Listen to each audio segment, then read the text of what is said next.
नमस्ते। चलिए आज बात करते हैं भारत की उस आत्मा के बारे में। वो एक ऐसी खास भावना है जो इतनी सारी अलग अलग चीजों को, इतनी सारी विविधताओं को एक ही धागे में पिरो देती है। पर ये होता कैसे है ना कमाल की बात। चलिए आज इसी अविश्वसनीय कहानी को समझते हैं परत दर परत। ये लाइन तो हम सब ने सुनी ही होगी। भारत अपनी अनेकता में एकता के लिए जाना जाता है। पर कभी सोचा है कि क्या ये सिर्फ कहने की बात है या इसके पीछे वाकई कोई गहरा सच है? मतलब सोचिए तो जरा, सैकड़ों भाषाएं, अनगिनत कल्चर, इतने सारे अलग अलग धर्म, ये सब एक देश बनकर एक साथ कैसे रह लेते हैं? बस यही वो पहेली है जिसे आज हम सुलझाने की कोशिश करेंगे। तो इस एकता को समझने के लिए ना, हमें सबसे पहले उस बुनियाद को देखना होगा जिस पे पूरा भारत खड़ा है। और वो बुनियाद क्या है? वो है एक देश एक घर होने का एहसास। देखिए, हर भारतीय के दिल में एक बहुत गहरी भावना है। भारत हमारी मातृभूमि है। और ये सिर्फ जमीन का एक टुकड़ा भर नहीं है। ये तो एक भावनात्मक रिश्ता है, एक साझा घर है जो करोड़ों लोगों को एक ही धागे में बांधे रखता है। और दुनिया भर में भारत सिर्फ अपनी खूबसूरती के लिए ही नहीं जाना जाता, बल्कि इसकी पहचान है इसकी सामाजिक और धार्मिक समरसता से। ये एक ऐसी जमीन है जहां सदियों से न जाने कितने कल्चर और कितने धर्म एक साथ फल फूल रहे हैं, और इसी से मिलकर बना है हमारा ये अनोखा सामाजिक ताना बाना। पर ये जो विविधता है वो सिर्फ लोगों में ही नहीं है। अरे, भारत की जमीन तो खुद ही एक बहुत बड़ा कैनवस है। एक ऐसा कैनवस जिस पर कुदरत ने अपने सारे रंग बिखेर दिए हैं। चलिए एक सफर पर चलते हैं। शुरुआत करते हैं उत्तर से, कश्मीर के बर्फीले हिमालय से। ऐसा लगता है ना जैसे भारत के सिर पर कोई राजसी मुकुट सजा हो। और ये पहाड़ सिर्फ चट्टान और बर्फ के ढेर नहीं है, ये हमारे देश की ताकत और उसकी स्थिरता की निशानी है। और फिर उन बर्फीले पहाड़ों से हजारों किलोमीटर दूर हम पहुंचते हैं दक्षिण में, जहां केरल और तमिलनाडु के खूबसूरत शांत समुद्री किनारे हैं, अपनी हरियाली और सुंदरता के साथ हमारा स्वागत करते हुए। सोचिए कितना जबरदस्त कॉन्ट्रास्ट है। और यही भौगोलिक अंतर तो भारत को इतना आकर्षक बनाता है। अब पश्चिम की तरफ चले तो वहाँ राजस्थान के सुनहरे रेगिस्तान हैं और गुजरात का वो वाइब्रेंट कल्चर है। ऐसी जगहें जहाँ हर कोने में एक नया रंग है, एक नई कहानी है। और फिर हमारा ये सफ़र ख़त्म होता है पूरब में, असम के उन चाय के बागानों में जो दूर दूर तक फैले हैं। ऐसा लगता है मानो हरियाली का कोई समंदर हो। तो हिमालय से समंदर तक, रेगिस्तान से चाय के बागानों तक, ये ज़मीन सच में अपने आप में एक पूरी दुनिया है।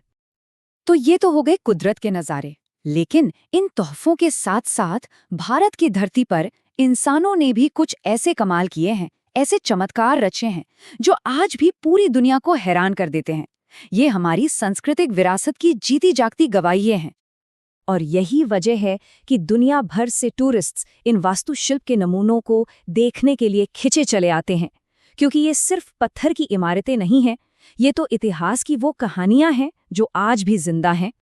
जरा सोचिए, प्यार की निशानी ताजमहल, अकबर का वो शहर जो कहीं खो गया था, फतेहपुर सीकरी, दिल्ली की शान लाल किला, और आसमान को छूती हुई कुतुब मीनार। ये सिर्फ बिल्डिंग्स नहीं हैं, ये तो भारत के शानदार इतिहास की वो खुली किताबें हैं जिन्हें हर कोई पढ़ना चाहता है। लेकिन भारत की असली पहचान ना तो इसकी ज़मीन से है और ना ही इसकी इमारतों से। भारत की असली पहचान है यहाँ के लोगों से। तो चलिए अब इस देश की सबसे बड़ी दौलत पर नज़र डालते हैं, यहाँ के लोगों की डाइवर्सिटी पर। तो ये जो हम बार बार सुनते हैं, अनेकता में एकता, इसका असल में मतलब क्या है?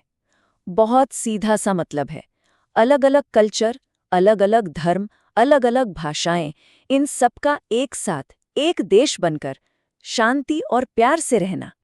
जरा सोचकर देखिए, एक ही देश है जहां होली के रंग भी हैं और दिवाली की रोशनी भी, जहां ईद की मिठास खुलती है तो क्रिसमस की खुशियां भी मनाई जाती हैं, बैसाखी और पोंगल की फसल कटने का उल्लास है। लोग अलग अलग भगवानों को मानते हैं, सैकड़ों भाषाएं बोलते हैं, लेकिन फिर भी एक दूसरे के त्योहारों में शरीक होते हैं। सच कहूं तो यही तो है भारत की असली खूबसूरती।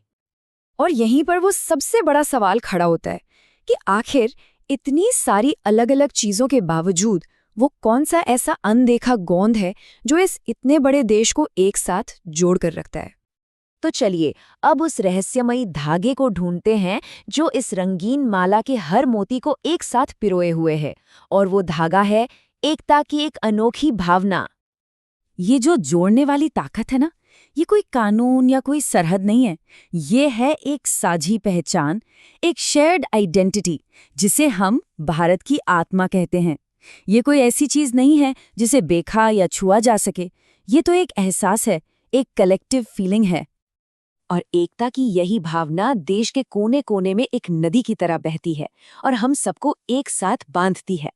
यही वो अनदेखी ताकत है जो हर भारतीय को दूसरे भारतीय से जोड़ती है, फिर चाहे वो उत्तर में हो या दक्षिण में, किसी भी धर्म का हो या कोई भी भाषा बोलता हो।